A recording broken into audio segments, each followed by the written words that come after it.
Most Amazon sellers fail in their first year. It's not because the market is oversaturated or there aren't any good products left, or any of the other excuses that people tend to make. The real reason is way simpler, and honestly, way more painful for people to admit. I've been selling on Amazon for about 6 years now, done over $35 million in sales, and now do over $1 million per month consistently. And the patterns are always the same. I've watched thousands of new sellers come in excited, motivated, ready to change their life, and then end up crashing in just a few months. So in this video, I'm gonna break down the real reasons that new Amazon sellers tend to fail, the mindset mistakes that they make, the bad advice they follow, the wrong business models that they choose, and the simple things that they ignore that end up costing them everything in their business. If you understand these up front, you'll end up avoiding the traps that cause 90% of sellers to lose everything and end up in that 10% that actually win on this platform. Let's get into it. The number one thing that I consistently see is people come into this business in 1 to 2 buckets. They either come in with some audacious goal, like making $100,000 in their first 30 days, or they come in with no goal. And it's almost like you get this powerful, fast machine like Amazon that does over $1.65 billion per day,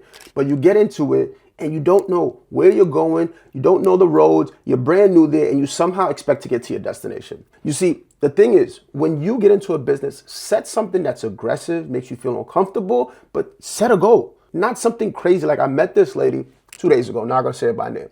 And her question to me, she's never sold a single thing online, is how much money can I make in my first 30 days? Now I was being nice, but I wanted to say $0 freaking dollars. Is it impossible to make money in your first 30 days? Yes, I've seen people crush 50, 60K months. I've seen people do 10, 20K months. I've seen people make $0. But when you come into a business and you say, how much money can I make in the next week, in the next month? It's like you're thinking over such a small time frame that you're not allowing yourself to actually develop a skill set, to actually understand the market and hopefully make some money soon. But it's okay if you make it in 3 months, 4 months, 5 months. It's more money than you have in your pocket right now. Develop the skill set that will pay you forever. Now, the other part about it, when you set a goal, is make it freaking aggressive, something that actually kind of captivates you a little bit, makes you want to do it. Like my first year in business, my goal was $1 million in revenue, right? Guess what? That was 2020. I didn't even hit that shit, right? We only did 860K. But hey, because I set a goal for $1 million, I got close. Right? If I had set a goal for like 10K or 20K, I would have been way off. And even if I hit the goal, I wouldn't have been excited to actually get to the business. Now, you have to set a goal that is attractive. But here's the other part that a lot of people miss is you have to make sure you're in the right vehicle to get there. When someone says that they're an Amazon seller, there's so many different things that you could be doing. You could be an affiliate marketer. You could be making videos for brands and they pay you $80, $100, $200 here and there. Is that going to get you to your goal? Maybe. Maybe if you like making videos, maybe that's something that intrigues you. Or you could be one of those people that say, hey, I want to jump into private label and launch my own brand. And this is where I made my first mistake. Don't laugh at me. But this is where I lost my first 5K is I didn't think about how long it took to actually do the product research, order a product from China, samples, get my logo created, website created. I didn't account for that. It was months before I even saw the product. And then all the money I had to pour into marketing to actually generate eyeballs on it. If you're gonna get into something like private label, you gotta have the stomach and the budget to be A-okay with not making money for 4, 6, 7, 8 months, a single dollar. And on top of that, of course, when you get that first dollar, it's not even profit. You have to pay back all the things that you spent on in the first place. When you get into something like that, be okay and understand that literally this is a much longer term play. For some people like myself, when I first got started, I wanted quick cash flow.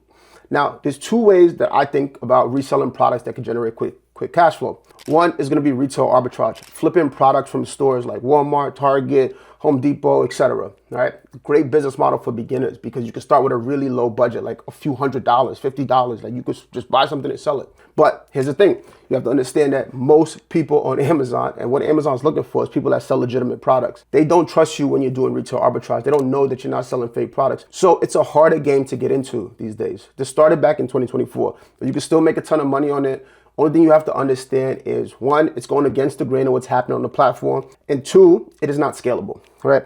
When you're doing retail arbitrage,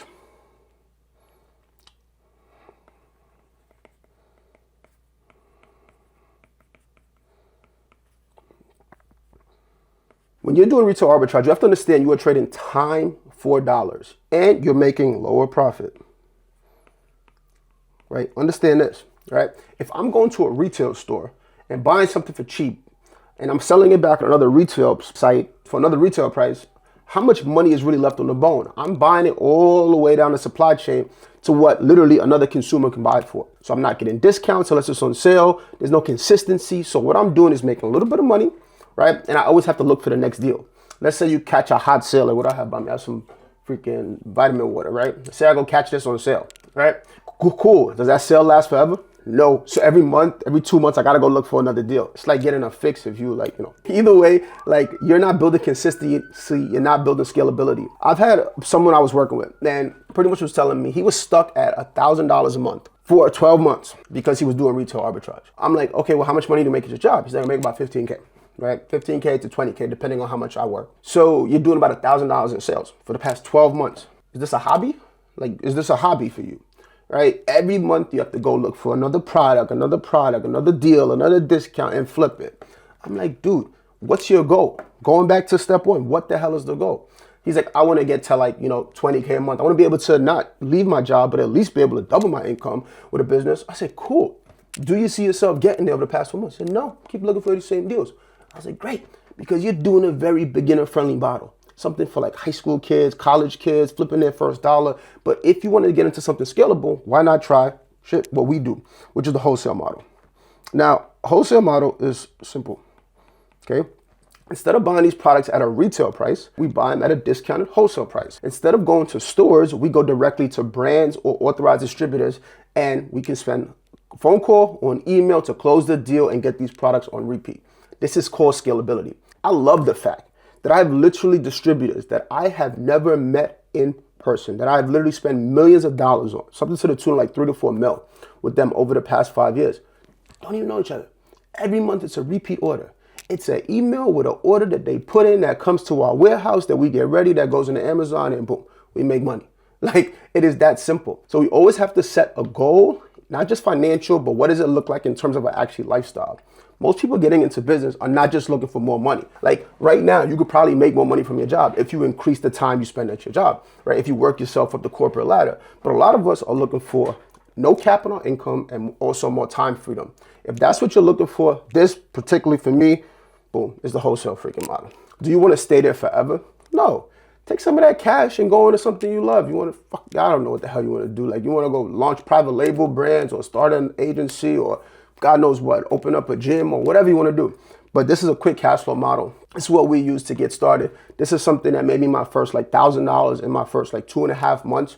And it was cool. I was able to scale it from there, take some of this money, invest into real estate, invest into car business, like all these other things that I do now. But this was the groundwork that I needed to get there. This is where I see people screw up, not setting the right goal and getting into the right business model that aligns with their goal. Here's the next thing, right? This is number 2, a plan, an action plan. Let's say for me, right? When I did 860K in year 1, most of that money, 20 to 25% of it, so about 200K, came in the last month, December of that year, right? Even though I started at the beginning of the year. Why? Because it was a gradual increase in the skill set, the relationships, the income going up. So what I had to do is I had to break down an action plan, right? Step by step by step by step by step by step. What does it look like for the whole year? What do I need to accomplish for the year to get there? How much money do I need to spend in inventory? What do I need to actually do to get to this goal? Then we break it down. Before we go per month, we go per quarter, right? We do quarterly goals. Q1, Q2, Q3, Q4, right? Each quarter, what do I need to get to, right? Obviously Q4, like let's say right now we're going into 2026, Q4 is going to be my biggest year, not just because e-commerce is better, but I'm growing the machine. It's growing up every quarter. But what does it look like per quarter? You know, to keep it simple, let's just say your goal was $1 million. You can break it down where like, hey, in Q4, I know I'm going to do about 400K, right? Q3, I might do about 300K. Right, what is that? 200K and 100K. And boom, looks pretty good to me, right? This is exactly what it looked like when I first got started. And then from there, what I did is I would break down each quarter to months, okay? Every quarter has 3 months. Month 1, month 2, month 3. Now, each month, what does it look like per day? This is what you call an action plan. This is what people get so freaking lazy. And you can use AI to do this. You don't even got to do it yourself. But you need an action plan. What does it look like every freaking day? Doesn't mean you need to work every day. No, but you need a game plan going into it. When you get down to a game plan, you can actually hold yourself accountable. What I see a lot of sellers do, especially the new ones, is we are so used to, let's be real here.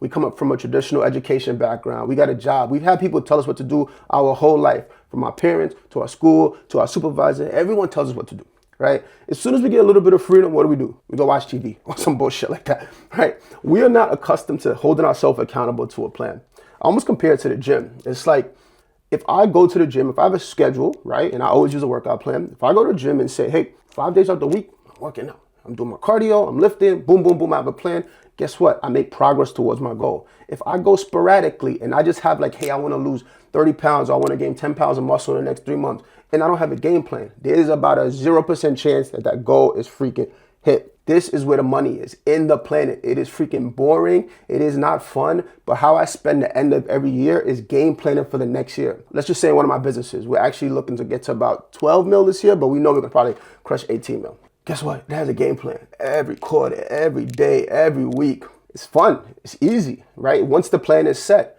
But guess what? Sometimes the plan needs to be reworked. It's fluid. If we go and crush like 5, 6 mil in Q1, then I know I'm gonna blow through the rest of the year plan. I can go and reiterate that, but it has to start with a plan. You need to be okay with changing things along the way as you become better and more proficient. What this leads me down to is one of my favorite things in business, which is called financial modeling. All this means is that for every input I do, what is the output in terms of revenue? What am I saying? Let's say in this business model that we do wholesale, we are reaching out to brands, we're closing deals via email, via phone call, we're placing orders, we're making money on the other side of it after it gets sent into Amazon and sells. This is the whole roadmap. But guess what? For every input, which is me reaching out to and sourcing brands, there's an output, which is revenue and profit on the other side of it.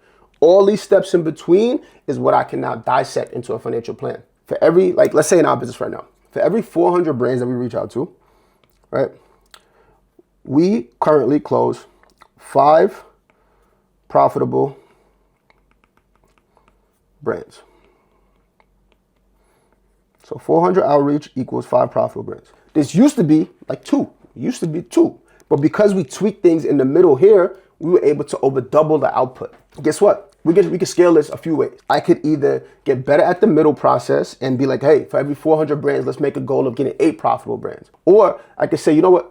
F that, I could just double 400 to 800 and now I have 10 profitable brands per week. Like, it's easy to pull these levers once you build out a financial model and you know for every input, what is your output. At the end of that, we now can figure out, okay, for every 5 brands that we work with that are profitable, how much profit are we making per brand?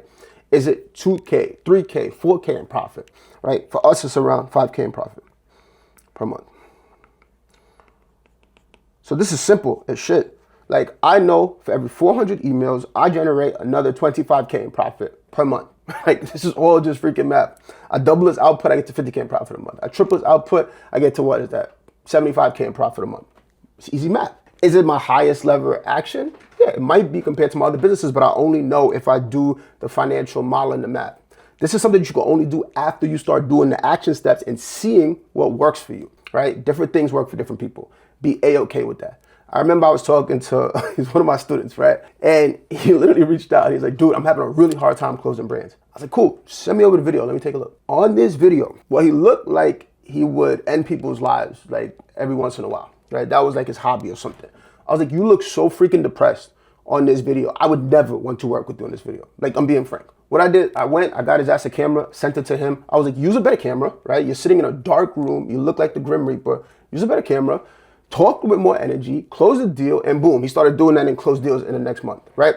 But it wasn't his forte. It was something that he needed tweaking on. But let's say he really hated making those videos. Guess what? That brings us to the next step, right? At first, you gotta do everything. You are what you call a solopreneur, but you do not wanna live there forever.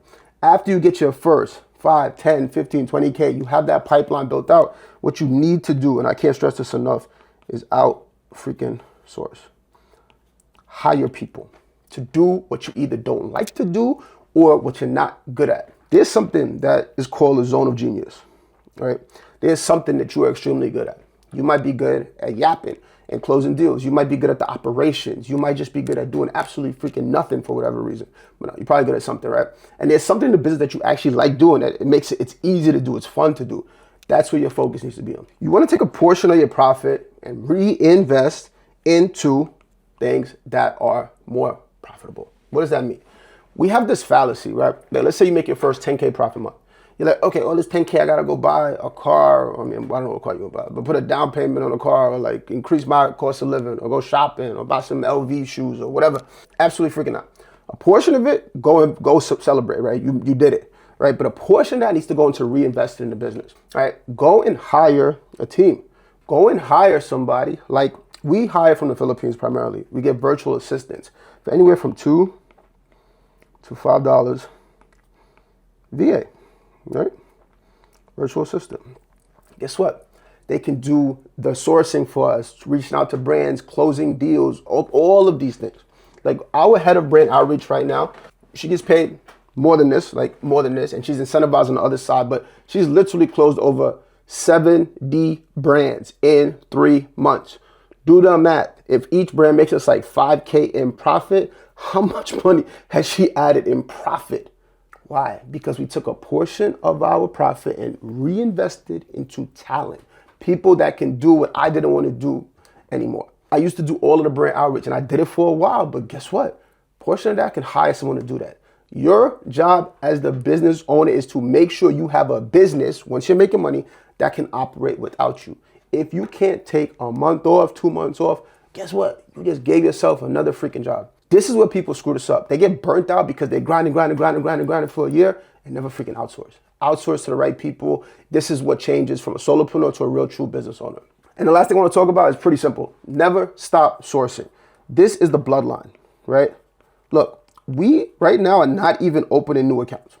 We're not. Half of them, well, not half of them, but we gamify stuff in our program. We give it out to our students with people who are excelling in the curriculum or closing more deals, make it fun. But for us, we never stop sourcing. Why? Because what if our main brand just stops wanting to work with us? Even though we have agreements, what if they renege on it? What if they go in the water? What if something happens? Well, we're going to be screwed. We lose 30, 40% of our revenue? Absolutely not. What if our main distributors just be like, stop working, right? So some of them are older people. They just be like, no, I'm done. I'm good, man. I made enough money. We always want to keep our pipeline super freaking full.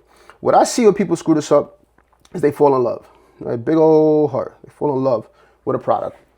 Absolutely not. They fall in love with a relationship, right? You're not getting married here. Look, at the end of the day, you need your pipeline full so you can make high leverage decisions. There's a big difference between someone that has one option and someone that has 100 different options. I can understand which brand is the best, which deal is the best, and we can be high leverage, right? Never put yourself in a bottleneck where you are fully dependent on anyone in business, either a staff member or relationship. This is called leverage. This is called security. This is why we all get into business. Never stop sourcing. This is where people screw up. So these are the real reasons that most Amazon sellers fail in their first year. And hopefully now you can see it's not about it being too saturated or too competitive. It's about starting with the wrong model, following bad advice, or not having a proven system that's going to deliver results. The good news is once you avoid all these mistakes and actually follow the proven blueprint, the business becomes extremely predictable. That's how we've been able to do over 35 million in sales. Instead of guessing, we've created a system and followed it to the T. If you want to skip all the trial and error and learn this step-by-step system, use the first link in the description to sign up for our completely free live workshop that's coming up. I'll show you exactly how to find real brands and suppliers, get approved, and build a business that has the potential to grow month after month, giving yourself a raise every 30 days. If you found this video helpful, make sure you subscribe because every week we're dropping new material on what we've learned not over the past 6 years that have generated us 35 million, but things that we're learning right now and actively using to grow our business. I'll see you in the next one.